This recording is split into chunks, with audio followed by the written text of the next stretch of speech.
Assalamu alaikum viewers. Today I will describe about JavaScript A to Z, beginners levels to advanced. In this course, I will discuss fully JavaScript beginners level course. So আজ আমি আপনাদের সাথে কথা বলবো JavaScript নিয়ে। আসলে বর্তমান বিশ্বে জাভাস্ক্রিপ্ট একটা ট্রেন্ডিং জিনিস, ট্রেন্ডিং প্রোগ্রামিং ল্যাঙ্গুয়েজ।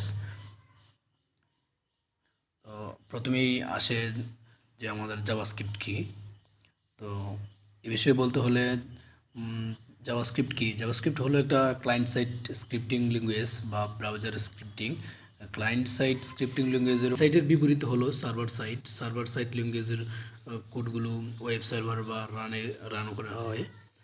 আচ্ছা, তাহলে এরপর যদি আমরা বলি যে জাভাস্ক্রিপ্ট আমরা কেন শিখবো, হোয়াই লার্ন জাভাস্ক্রিপ্ট। তো জাভাস্ক্রিপ্ট আমরা কেন শিখব বা ব্যবহার করব? আসলে একজন ভালো মানের সফটওয়্যার ইঞ্জিনিয়ার বা প্রোগ্রামিং এক্সপার্ট হতে হলে আপনাকে অবশ্যই জাভাস্ক্রিপ্ট জানতে হবে। পৃথিবীতে জাভাস্ক্রিপ্ট হলো সবচেয়ে জনপ্রিয় এবং বহুল ব্যবহৃত প্রোগ্রামিং ল্যাঙ্গুয়েজ, যেখানে আমরা জাভাস্ক্রিপ্টের ব্যাকএন্ড অ্যান্ড ফ্রন্ট এন্ড ডেভেলপমেন্টের ক্ষেত্রে জাভাস্ক্রিপ্টের ব্যবহার বিভিন্ন ধরনের ফ্রেমওয়ার্ক ব্যবহার করে থাকি, যেমন jQuery, node.js, AngularJS ইত্যাদি খুবই জনপ্রিয়। সকল প্ল্যাটফর্মেই জাভাস্ক্রিপ্ট সমর্থন করে। বর্তমানে সকল আধুনিক ওয়েব ব্রাউজার যেমন Google Chrome, Mozilla Firefox, safari ইত্যাদি সহ সকল ব্রাউজার জাভাস্ক্রিপ্ট সমর্থন করে। জাভাস্ক্রিপ্টের ইন্টারেক্টিভ বৃদ্ধি করার জন্য আমরা জাভাস্ক্রিপ্ট ব্যবহার করে থাকি। তো তারপরে যদি আসি যে জাভাস্ক্রিপ্ট ইন্ট্রোডাকশন, জাভাস্ক্রিপ্টের পরিচিতি। আসলে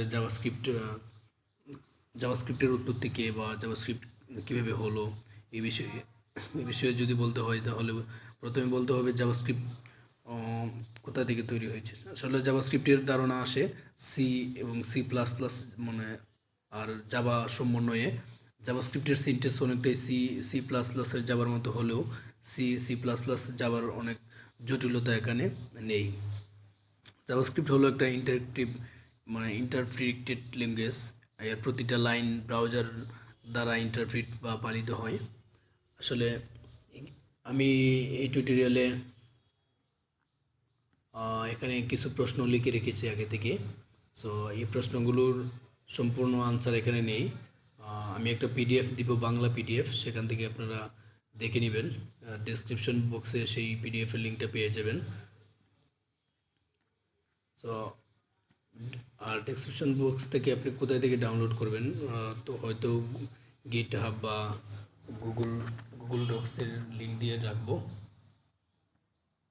অথবা আমার ওয়েবসাইটে গেলে সেখানে পেয়ে যাবেন।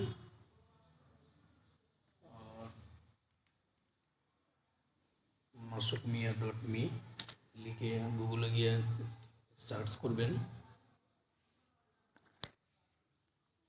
এটা আমার একটা পোর্টফোলিও ওয়েবসাইট। এখানে আপনারা ফোরাম সহ সব ধরনের লিঙ্ক পেয়ে যাবেন।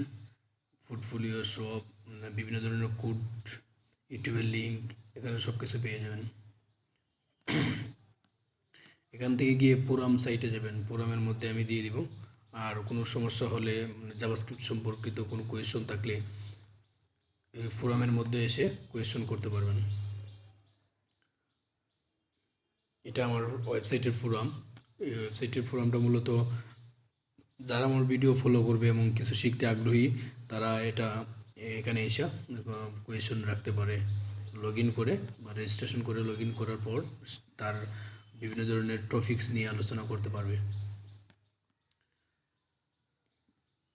সো এরপর যদি আসি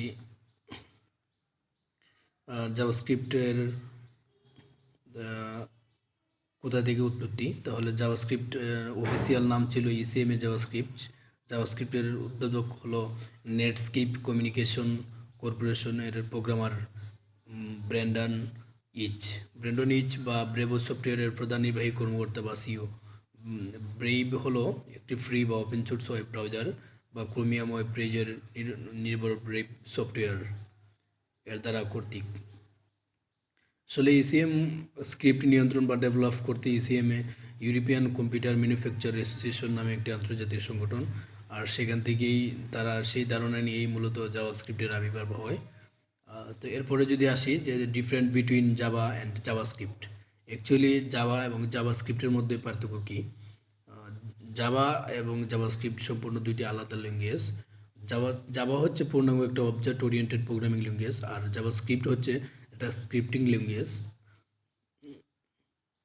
তো যদি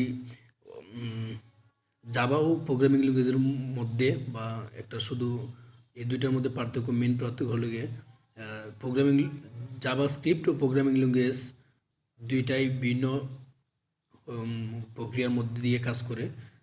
জাভাস্ক্রিপ্ট সম্পূর্ণ আলাদা একটা অ্যাপ্লিকেশন বানানো যায়, কম্পিউটারে কাজ করে।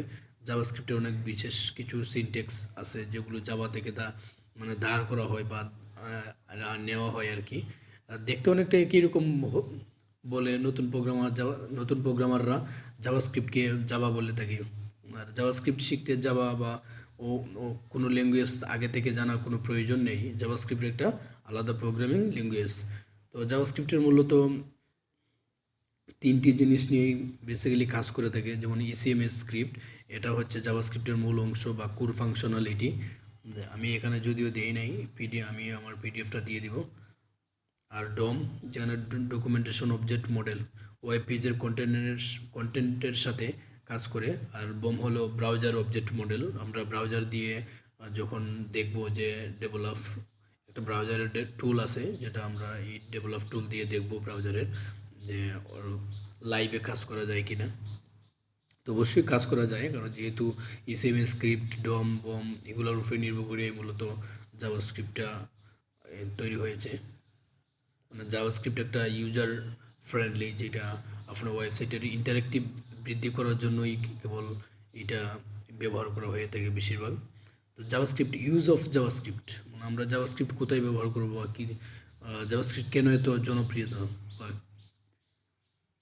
বর্তমানে প্রোগ্রামিং ল্যাঙ্গুয়েজ হিসেবে জাভাস্ক্রিপ্টের জনপ্রিয় ব্যাপক। জাভাস্ক্রিপ্টের জনপ্রিয়তা একটি অন্যতম কারণ হলো জাভাস্ক্রিপ্টের বিপুল সংখ্যক ফ্রেমওয়ার্ক, যেমন অ্যাঙ্গুলার, রিয়েক্ট, জেকুইরি, ভিউজেস, এম্বার.js, মেটর বা মিত্রিল ইত্যাদি বা সম্পূর্ণ বিনামূল্যে পাওয়া যায়। এই জন্য জাভাস্ক্রিপ্টের ব্যবহারও দিন দিন বৃদ্ধি পাচ্ছে। এরপর যদি আমি বলি জাভাস্ক্রিপ্ট আসলে আমরা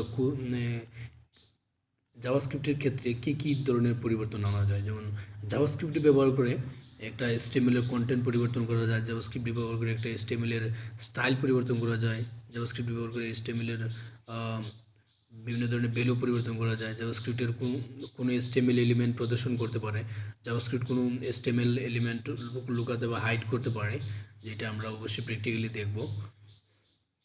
তো এরপর যদি কোনো প্রশ্ন আসে যে জাভাস্ক্রিপ্ট আসলে জাভাস্ক্রিপ্ট দিয়ে কী কী করা যায় না, তাহলে এই জিনিসটা আসলে এতটা যুক্তিযুক্ত না, তবে অপ্রাসঙ্গিকও না।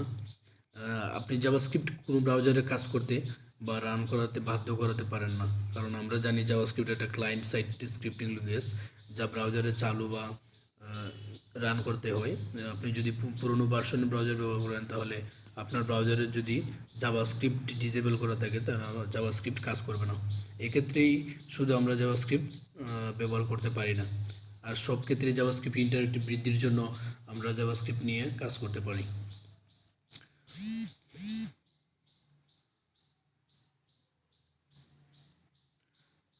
সো এখানে আমি কিছু জাভাস্ক্রিপ্টের ওভারভিউ দিচ্ছি আর কি। তো what are the value and types in JavaScript, actually আমরা যে বিভিন্ন ধরনের number, string, Boolean, define values ইত্যাদি বিভিন্ন নাম দিয়ে থাকি, আর এগুলোই হলো জাভাস্ক্রিপ্টের ভ্যালু আর বিভিন্ন ধরনের টাইপস।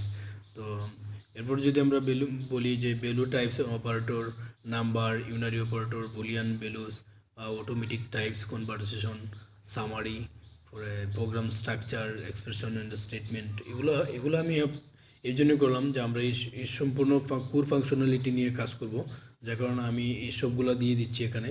আর আমরা যখন প্র্যাকটিক্যালি দেখব, তাহলে আমি এই সম্পূর্ণ টপিক্স কাভারাইজ করবো ইনশাল্লাহ, কারণ এই টপিক্সগুলো ক্লিয়ার করতে পারলেই কেবল আপনি জাভাস্ক্রিপ্টের এ টু জেড বিগিনার্স থেকে অ্যাডভান্স পর্যন্ত পৌঁছাতে পারবেন।